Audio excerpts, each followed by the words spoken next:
Another question that you brought up earlier today was that doing the outreach, but also that distinction between the traditional media, social media, a combination of of the two. What if we have a restricted budget? Do we need to be making choices? And what are some of the issues that have come up around that? Well, and that's sort of the challenge right now, I think, for everybody is, the traditional marketing mix was you put an ad in the newspaper and it was very, one-way conversation. Now with social networking, with all the social media out there, there is a real need to, be engaged in that and have people who who know what they're doing and involved in that.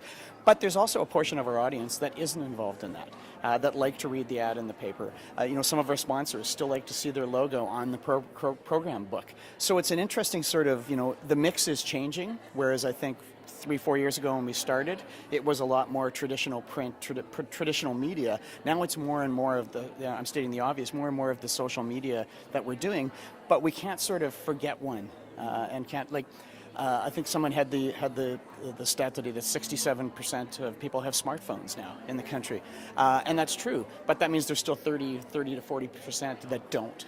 And how do you forget about them? And especially with the demographics, if you're to look at the 20-somethings and that group, we could reach them totally through social networking. But perhaps the parents, we can't. And how do we sort of have a mix develop that allows us to recognize that Culture Days has a very broad demographic in their audience and keeping in touch with all of those demographics. Thank you so much. You're welcome.